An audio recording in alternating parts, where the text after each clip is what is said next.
ఉన్నత విద్య కోసం విదేశాలకు వెళ్లాలనుకుంటున్నారా? అమెరికా, లండన్, ఆస్ట్రేలియా, కెనడా, ఐర్లాండ్లకు సరియైన ఎంపిక క్లౌడ్ కెరియర్ ఓవర్సీస్. ఇక ఆలస్యం చేయకండి. మా ప్రత్యేకతలు career guidance, perfect documentation, top scholarships, top class universities, 100% visa success rate. మరిన్ని వివరాలకు సంప్రదించండి CEO Dilip Kumar Bodapati. Cell number 9000056466. Cloud career overseas best consultancy in Guntur. Venkatesham complex, Brindavan gardens, Guntur. మన దర్శి వార్తలు ప్రేక్షకులకు నమస్కారం. వార్తలు సమర్పిస్తున్నది మీ గంగిశెట్టి రామస్వామి. దర్శి నియోజకవర్గ జనసేన పార్టీ ఇన్ఛార్జిగా నూతనంగా నియమించబడిన గరికపాటి వెంకట్ ఈ నెల 10వ తేదీ బుధవారం సాయంత్రం దర్శిలో తాను ఏర్పాటు చేసిన ఆత్మీయ సమ్మేళన కార్యక్రమానికి విచ్చేయుచుండగా అభిమానులు బైక్ ర్యాలీతో స్వాగతం పలికారు. ఆత్మీయ సమ్మేళన కార్యక్రమంలో పలువురు బీజేపీ నాయకులు, జనసేన పార్టీ నాయకులు, అభిమానులు పాల్గొని గరికపాటిని అభినందిస్తూ నినాదాలు చేశారు. ఈ సందర్భంగా అందరినీ ఉద్దేశించి గరికపాటి ప్రసంగించారు. తన పట్ల అభిమానం చూపిస్తున్న అందరికీ గరికపాటి ధన్యవాదాలు తెలిపారు.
ప్రశాంతంగా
ఎక్కడ నేను మీతో పాటు నడవగలని చెప్తామనేది అనుకున్నాము.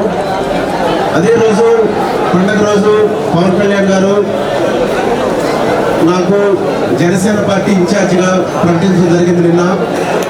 సో ఈరోజు జనసేన పార్టీ ఇన్ఛార్జిగా దర్శి అడుగుపెట్టడం జరిగింది. ముఖ్యంగా కళ్యాణ్ గారు చెప్పారు ఏంటంటే ఇప్పుడు కూటమి అనేది గెలవాలి, మనందరం కలిసి 2020 రాబోయే ఎలక్షన్స్ లో కూటమిని భారీ మెజార్టీతో గెలిపించే బాధ్యత మనందరి మీద ఉంది. ఆల్రెడీ వర్క్ చేస్తూ ఉన్నారు, ఆల్రెడీ చూస్తూ ఉన్నారు మనకు సంబంధించి పథకాలు ఏమున్నాయో రెండు పార్టీలకు సంబంధించి వాటన్నింటినీ ప్రజల్లోకి తీసుకెళ్ళి కూటమి గెలిపే బాధ్యతగా ప్రతి ఒక్కళ్ళు నిలబడి గెలిపించాలని కోరుతున్నాను.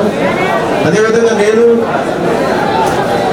దర్శి అభివృద్ధికి సంబంధించి హోప్ ఆఫ్ దర్శి అని ఇంజనీరింగ్ కాలేజీలు అయితేనేవి, కంపెనీలు అయితేనేవి ఇక్కడికి చాలా తీసుకొద్దామని నేను చాలా మాట్లాడటం జరిగింది.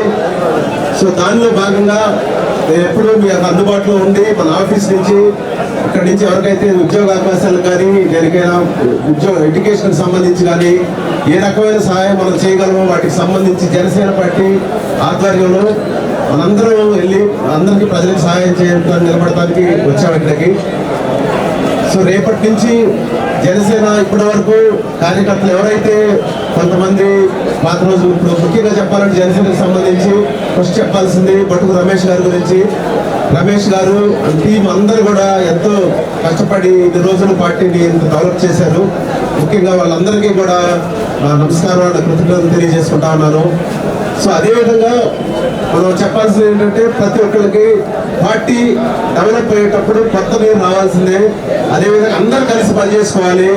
ఇప్పటి వరకు ఒక వర్గాలకు సంబంధించింది కాకుండా అన్ని వర్గాలని భాగస్వామ్యులు చేసి, ప్రతి ఊరిలో అన్ని వర్గాలను భాగస్వామ్యులు చేసి, ముఖ్యంగా యువతకు సంబంధించి కాన్స్టిట్యున్సీ వైజ్ ప్యానల్ వేసేసి కొత్తగా యువతనే యాక్టివేట్ చేయాలనేది కళ్యాణ్ గారి ఆలోచన కూడా.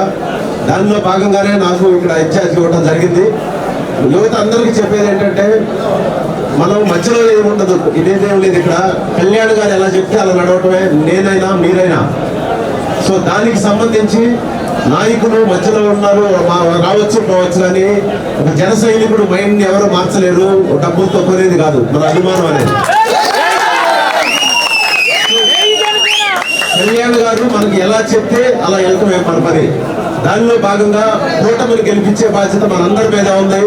కళ్యాణ్ గారు స్వయంగా చంద్రబాబు నాయుడు గారు వచ్చి కళ్యాణ్ గారిని కలవటం, అందరూ కలిసి సభలు నిర్వహించడంలో భాగంగా మనందరం కూడా కలిసి కూటమిని గెలిపించే బాధ్యత తీసుకొని వర్క్ చేద్దాం. అదేవిధంగా జనసేన పార్టీకి సంబంధించి ఇప్పటి వరకు మండలాల్లో కార్యాలయాలు లేకపోవచ్చు.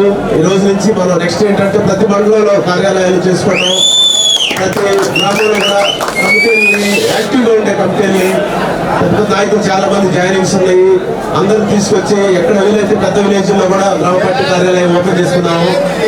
దానికి సంబంధించి ఎందుకంటే రాబోయే రోజుల్లో లోకల్ బాడీ ఎలక్షన్స్ అయినా సరే మన జనసేన ప్రాధాన్యత ఉండాలంటే ఈ రోజు నుంచి అందరూ నడుము కట్టి పనిచేసి, ఎవరెవరైతే ఇలా అంతకుముందు వర్క్ చేసి ఆగిపోయి ఉన్నారో వాళ్ళందరూ కూడా బయటకు వచ్చి పనిచేసి గవర్నమెంట్ తెలిసే విధంగా మనందరం పనిచేయాలి. వాళ్ళందరికీ కావాల్సిన సహాయ సహకారం అన్నీ కూడా నేను అందిస్తూ ఉంటాను.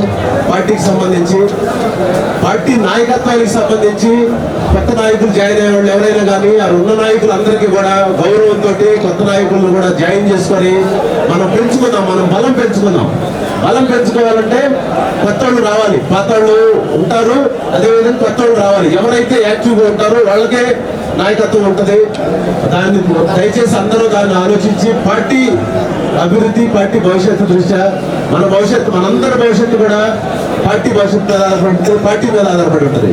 సో అందరం పార్టీ సొంత మన గుడిలాగా మన పార్టీ అంటే మనకి ఎంత అయితే కళ్యాణ్ గారు ఎంత ఇప్పుడు ఆయన సొంత శాలరీ తన సినిమాకి వచ్చే రెమ్యునరేషన్ కానీ అప్పు చేసి కూడా తీసుకొచ్చి పార్టీకి పెడతా ఉన్నారు. నిన్నగా మొన్న మా అన్నయ్య గారు చిరంజీవి గారు 5 కోట్ల రూపాయలు జనసేన పార్టీకి ఇచ్చారు. ఎందుకు ఇచ్చారు అనేది మీరు ఆలోచించాలి. వాళ్ళకి డబ్బులు దాచిపెట్టుకోవచ్చు బ్యాంకుల్లో. ఎందుకంటే మన జన సైనికుల గురించి పార్టీకి ఉపయోగపడతాయి. ఈ పార్టీ డెవలప్ అవ్వాలి. ఈ పార్టీకి నమ్ముకొని ఎన్నో వర్గాలు ఎంతో మంది ఉన్నారు. పేదల తరపున ప్రశ్నించాలంటే మన పార్టీ బతకాలనే విధంగా చిరంజీవి గారు కూడా సహాయం చేయడం జరిగింది. ఆ రోజు మీరు అది చూస్తే కళ్యాణ్ గారు కూడా కాళ్ళకి నమస్కారం చేశారు అన్నయ్య గారికి. మనం అదే నిబద్ధతతోటి, అదే నిజాయితీతోటి మనందరం కూడా కళ్యాణ్ గారు ఎలా చెప్తే అదే డైరెక్షన్ లో పనిచేయాలనేది కోరుకుంటా ఉన్నాను అందరికీ.